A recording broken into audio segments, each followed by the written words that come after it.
Merhabalar arkadaşlar. Bugün Şampiyonlar Ligi kutu açılımı yapıyoruz. Şurada. Şu an bir şöyle bekleteceğim, bir durduracağım. Şimdi alıyoruz.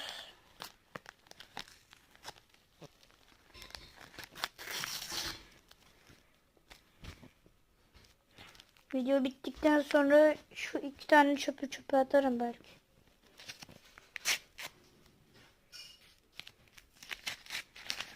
Bakalım hangi futbolcular çıktı. Liverpool logosu. Bu kim? Bu çıktı. Doku. Sudoku. La Kubarsi çıktı.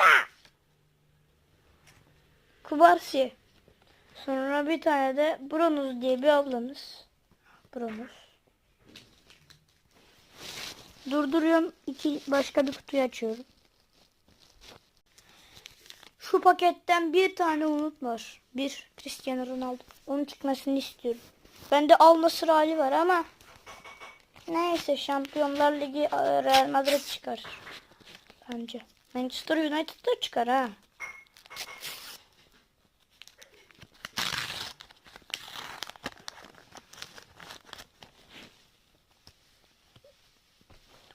Thibaut Courtois.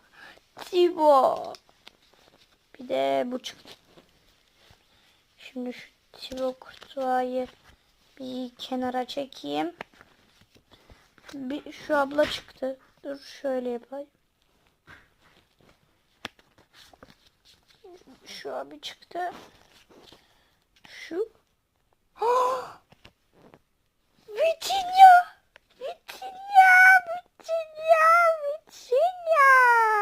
Vitinha. Vitinha. Tamam, devam ediyoruz kaldığımız yerden.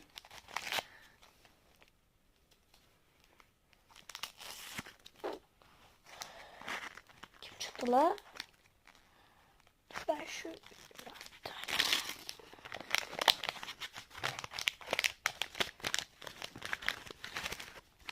Yarabbi, alamıyorum da. PSV mi? Ha, sadece PSV logosu. Bu çıktı. Bu çıktı. En sonunda sürpriz bir şey. Bu çıktı. Kylian Mbappe! Mbappe!